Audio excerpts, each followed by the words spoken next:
урьдчилан цагаар үзэгч та бүхэндээ хүрж байна. За манай студид өнөөдөр нэгэн онцгой чухал эрхэм ирж бидэнтэй санал бодлоо хуваалцахаар урагдсан ирсэн байгаа. За тодруулж хэлэх юм бол Бурайд улсын засгийн газрын орлогчоор ажиллаж байсан, эрүүл мэндийн сайдаар ажиллаж байсан Баяр Баширов гэдэг эрхэмтэй бид ярилцах болноо. За тэгэхээр бидний урилгыг хүлээн авч ирсэн танд баярлалаа. Сайн байна. Би баярлалаа. Монгол хүүтэн байна уу? Би Бурайд хүнхэд та ойлгож байгаа юм гэдэг манай үндэн адлаа. Монгол үгийн Бурайд үгийн. Тийм. Тэгэхдээ би олон үгнүүдээ ойлгодог үе. Ярилцлага эхлэхээс өмнө Монгол улсад хамгийн анх 1980 онд ирж байснаас үнэхээр 45 жилийн хугацаанд их олон зүйлс их өөрчлөгдсөн байна гэдэг талаар та ярьж байсан л да. Тэгэхээр жоохон энэ хугацаанд юу өөрчлөгдөө? Ер нь та сүүлийн 10 жилд хэдэн удаа ирсэн байна?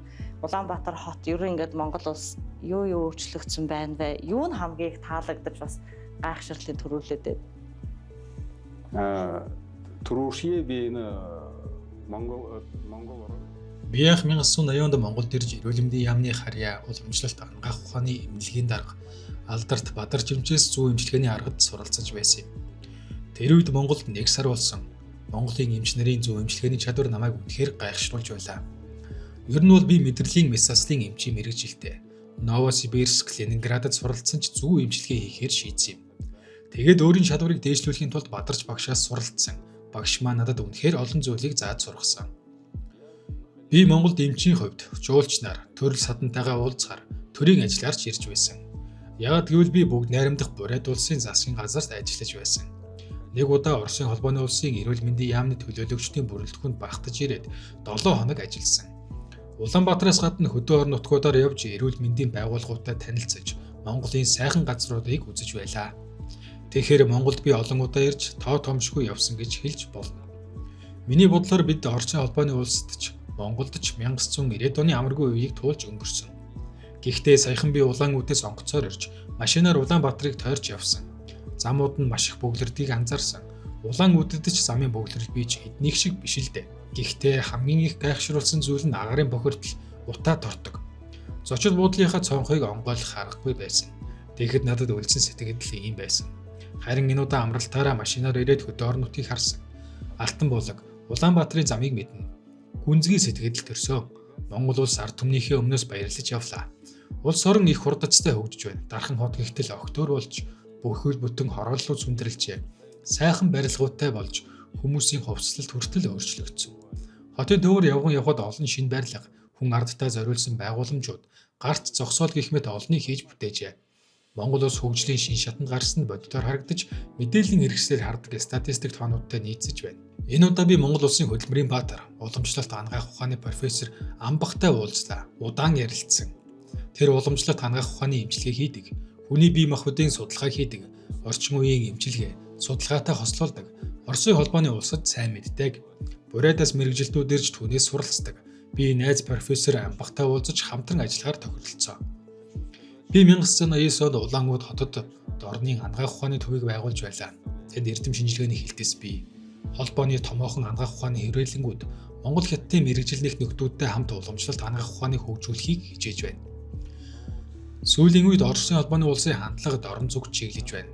Бурайдууд бид Монголын уламжлалт эмчилгээний нэг хэсэг гэж үздэг. Уламжлалт ангаах ухааны эрдэнэ ном бичгүүд ихэвчлэн төвд хил дээр байдаг. Бидний бичиг үсэг адилхан.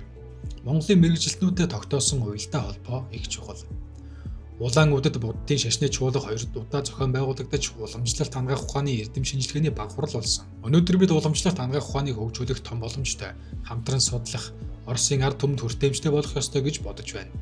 Монголын мэргэжилтнүүдээс илүү дэмжлэг авах нь чухал. Монгол улсын хувьд Улаанбаатар хот Монгол улс тэр аяараа 1980 оноос хойш за сүүлийн 10 жилийн хугацаанд ирснээс нь хойш гэсэн барим маш хөгжил цэцгэлт нь бол ингээд урагшлаад сайхан явж байна гэж. Үүний цаана бас маш олон саар зүйлсүүд их байгаад байна. Ялангуяа хүн болгоны одоо сэтгэлийг эмзэглүүлдэг зүйл бол манай иргэдийн нийгмийн эрүүл мэндийн боловсрол, иргэдийн маань эрүүл мэнд гэдэг зүйл байгаад байдаг. Хувь иргэд энэ эрүүл мэндийн асуудлаа хойш нь тавиад байдаг. За би энэ Баяргойн хувьд бол одоо энэ эрүүл мэндийн салбарт олон жил ажилласан. Бурайдын эрүүл мэндийн салбарыг тэргүүлжсэн хүний хувьд бас сонсомоор байна л да. Монголчууд одоо тийм эрүүл мэндийнхаа хувьд яаж анхаармаар байна? Ялангуяа энэ шин залуу үеийн иргэдийн хувьд бол энэ маш их тулгымцсан асуудал болоод байна. Хэрвээ бас боломжтой болвол одоо Бурайд Монголын хооронд яг энэ эрүүл мэндийн салбарт хийж хэрэгжүүлэх ажил санаачлах бас байгаа болов. Энэ удаа би өөрийн найзуудтайгаа Монгол төдийгүй Оросд алдартай шинэ анагаах ухааны их сургуулийн захирал Монгол Улсын хөдөлмөрийн баатар, шинжлэх ухааны доктор Амбаг профессортой уулзгаар ирсэн. Бид их сайхан нөхөрлөдөг. Тэр манай эрдэм шинжилгээний баг хурлуудад оролцдог юм л да. Бид бас түүн дээр очино. Манай мэргэжилтнүүд түүнээс суралцдаг. Бидний нөхөрлөл эрдэм шинжилгээний хамтын ажиллагаа бидний хувьд маш чухал гэж бодож байна. Яг гэвэл Монголын уламжлалт анагаах ухаан нэлийн хол төрүүлж өгсөн байгаа юм. Одоо бид нар ингээл энд харах юм бол нэг сая 500 мянган гаруй иргэн Улаанбаатар хотод ингээл төвжирэлтэй л ингээл энэ хэдхэн километрт бид нар эргэлдээд байна. Гэтэл бид нар Улаанбаатар хотоос гарангууд ямар өргөн удам тал нутагтай байлээ тийм ээ. Тэгээ түрүүн бас Баяргой ярьж ирсэн энэ малчид гэдэг бол хил хамгаалагчд байдаг гэд маш олон зүйлс төвний цаана ингээд агуулгадаж байдаг тухай ярьсан шүү дээ. Тэр талаараа бас дэлгэрүүлж яриач ээ. Эхлээд анагаах ухааны талаар ярил л да. Бид зөвлөлтийн үеийн эрүүл мэндийн салбарын мэдлэг боловсролыг эзэмшсэн. Тэр үед өсөж хүмүүжсэн хүмүүс. Тэр үед ард иргэдэд эрүүл мэндийн салбарын хүртээмж сайн байсан. Одоо бол тэр үеиг шиг биш болсон. Харин тийм болгох хэрэгтэй байгаа юм. Бид Бурайдад олон эрүүл мэнд эмнэлгийн газруудыг сэргээн засварлаж, шинээр барьж байгуулсан. Зөвлөлтийн үед байгаагүй тийм төв болох цөмийн анагаах ухааны төвтэй болсон. Тэнд нэг удаагийн үзлэгээр бүх организмыг оншилж, эмчилж болох боломжтой. Монголчууд ч очиж онцлогоо хийлгдэг болсон. Манайд эмчнэрийн хүрэлцээ муудсан. Гадаад руу мэргэжилтнүүд олноор гарах болсонтой холбоотой юм. Монголын анагаах ухааны салбар дэлхийн түвшинд хүрчээ гэж би харж байна. Олон улсын сайн тэргүүний анагаахын төвүүд, сургуулиудад суралцж төгссөн эмчнэр байна. Эмнэлгийн сүүлийн үеийн тоног төхөөрөмжүүд сайтай болсон.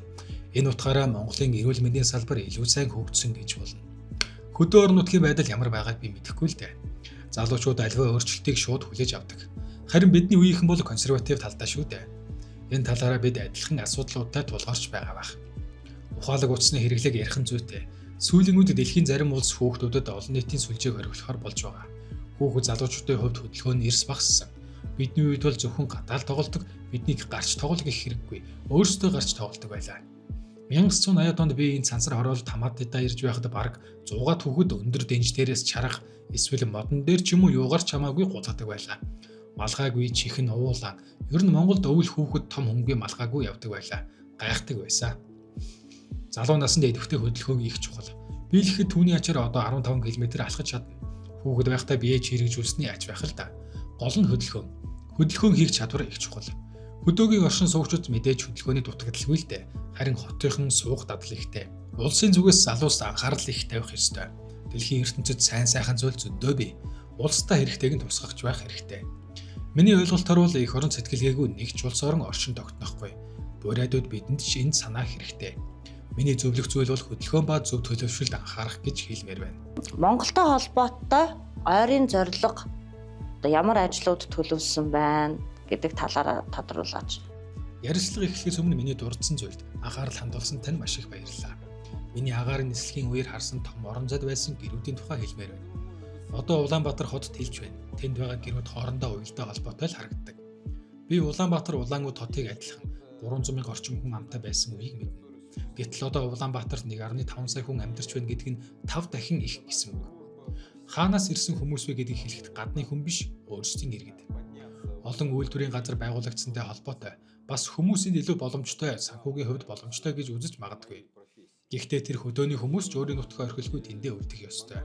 Тэр үед авсан зургаа би хадгалж танилцуулгад ашиглаж байсан. Миний үзэл бодлын үндэс нь Бурайдад жижиг тосгонуудыг хадгалж хөгжүүлэх ёстой гэж боддог. Учир нь газар нутаг өргөн хүн ам цөөхөн. Эдийн засагчдын ярих өсөлт дэвшилт гэдэг нь жишээ нь газар нутаг багтай. Хүн ам ихтэй Сингапур, Хонконгод өндөр шилэн барилгууд сүндэрлэж хөгжиж дэвжиж байна гэж үздэг.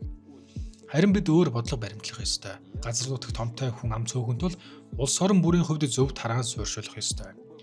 Тарж амьдрах, хүн цөөхөн байх нь улс орны хувьд зардал ихтэй гэж эдийн засагчид үздэгч асуудал нь юугаар хэмжих вэ гэдэгт л оршиж байна. Малчин бол хамгийн сайн хэлчин гэж зөв хэлсэн. Хэрэг тэнд малчид байхгүй бол өөр хүмүүсийг байлгах хэрэг гарах байсан биз.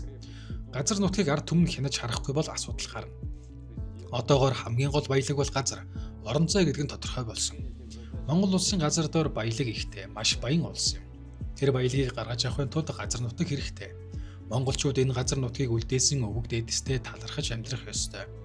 Энэ уужим газар нутгийг хадгалж чадсанд, түүхийн хэлхээний явцад улсдаа тунхаглаж чадсандаа баярлах ёстой.